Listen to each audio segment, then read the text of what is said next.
नमस्कार दोस्तों। जैसा कि आर ए आर ओ का रिज़ल्ट के बाद बहुत सारी न्यूज़ इस मामले की आ रही है कि 151 वाले का भी नहीं हुआ, 148 वाले का भी नहीं हुआ और किसी का हुआ, किसी का नहीं हुआ। तो मतलब किस कैटेगरी की क्या कट ऑफ गई, क्या मार्क्स हमारे थे और कितने मार्क्स हमारे डिलीट और चेंज होने के बाद ऐसे परिवर्तित हो गए कि कट ऑफ इतनी ज़्यादा चली गई।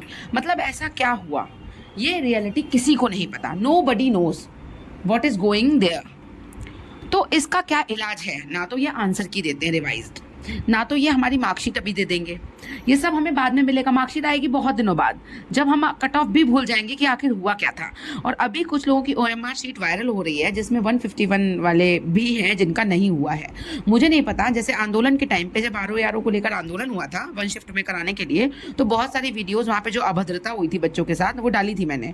तो मेरा पूरा चैनल ही मतलब बंद कर दिया था। गवर्नमेंट की तरफ से ईमेल आया था कि ऐसे ऐसे आप डाल रहे हो, जो भी चीज़ें हैं वो गवर्नमेंट के खिलाफ पड़ रही हैं। और उस समय जो भी चीज़ें थी, जो भी बर्ताव स्टूडेंट्स के साथ किए जा रहे थे, इसलिए पूरा चैनल ही गायब कर दिया था। अब ये चैनल गायब करें या ना करें, मुझे कोई शौक नहीं है चैनल बनाने का, या फिर ऐसा भी नहीं है कि रुपए कमा रहे हैं, मोनेटाइज है हमारा चैनल या कुछ भी। लेकिन जो सच है वो सच है कि इस RO के एग्जाम में या UP PCS के एग्जाम में कुछ तो बहुत बड़ी गड़बड़ होती है, जिसकी वजह से इतना सब कुछ। हम ये नहीं कह रहे जो बच्चे सेलेक्ट हुए, कभी आप भी सोचो थोड़ा सा कि 151 वाले बच्चा OMR अपनी दिखा रहा है, ऐसी कैंडिडेट 148 की OMR दिखा रहा है, तो क्यों नहीं उनका सिलेक्शन हुआ? क्या वजह क्या थी, क्या रीजन क्या है? डिलीट चेंज ने इतना परिवर्तन कर दिया कि सब कुछ अर्ज से फर्स्ट तक चेंज हो गया? क्यों इतिहास में इतनी ज्यादा कट ऑफ अचानक से चली गई? ऐसा तो कभी नहीं हुआ। नेगेटिव मार्किंग जिन भी पेपर्स की होती है उनकी कट ऑफ तो इतनी ज्यादा प्रिडिक्ट ही नहीं कर सकते आप। चलो वो भी मान लेते हैं, तो अब ठीक है, हम मान लेते हैं बच्चे जो फेल होने वाले थे वो फेल हो गए, जो पास होने वाले पास हो गए। आपको क्या दिक्कत है रिवाइज आंसर की रिलीज करने में? आपको क्या दिक्कत है बच्चों की मार्कशीट रिलीज करने में? आप प्री के मार्क्स बच्चों के दे दो, आप प्री के मार्क्स बता दो कि तुम्हारा इतने इतने से नहीं हुआ, तो इंसान OMR लेकर अपनी कोर्ट चला जाए कि हमारे कम नंबर हैं या ज्यादा आ रहे हैं, या जैसा भी इंसान का है, इंसान कोर्ट का सहारा तो ले सके। अब मुझे तो बिल्कुल लगता है कि जिनके भी 151 है और 148 तक है, ऐसी कैंडिडेट्स 148 और 151 पे भी काफ़ी लोग हैं जिनकी OMR लोगों काफ़ी रेपुटेड चैनल ने बताई है, वो कोर्ट तो ज़रूर जाएं।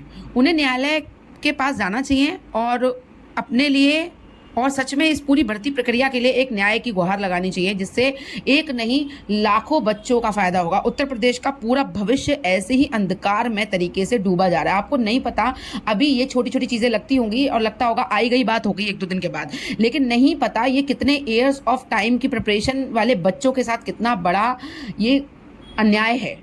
मतलब उनके साथ, उनकी मेहनत के साथ कितना अन्याय है। अगर ऐसी कोई भी धांधलेबाजी चल रही है तो वो कितनी बड़ी बात है कि उन मेहनत वाले बच्चों को कभी कुछ नहीं मिलेगा। अगर कट ऑफ ऐसे ही जाती रहेगी तो कभी नहीं मिलेगा। और अगर सच में कट ऑफ इतनी हाई चलेगी, पेपर आसान था, हम सब मानते हैं, तो आप आंसर की रिलीज कर दो, आप मार्क्स रिलीज कर दो, बच्चे को पता चल जाएगा कि हमने इतने कम मार्क्स आए थे हमारे, हमने इतने कैलकुलेट किए थे, दिस वॉज द प्रॉब्लम।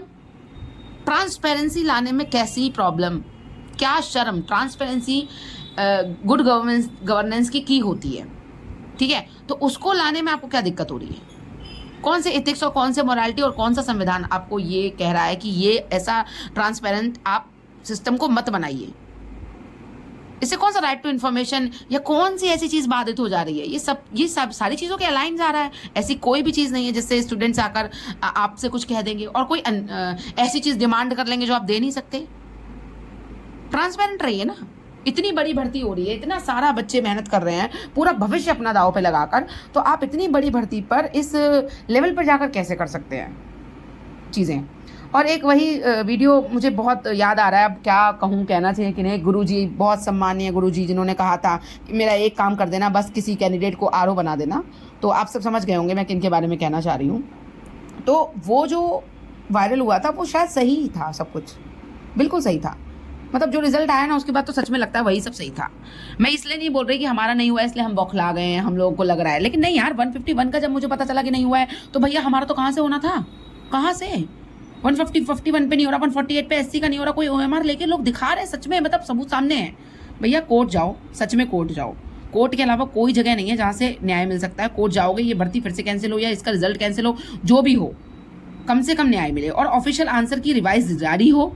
और इस पे PCS भी आने वाला है, यही चलता रहा ना तो हम एक ऐसे कुचक्र में फंस चुके होंगे जहाँ से हम कभी सक्सेसफुल नहीं हो पाएंगे, कभी नहीं हो पाओगे। अगर इसी तरह से भर्ती होती रही और हर बार ऐसा ही चलता रहा तो आप कभी भी रिजल्ट में अपना नाम, अपना रोल नंबर हमेशा not found, match not found ही रहेगा।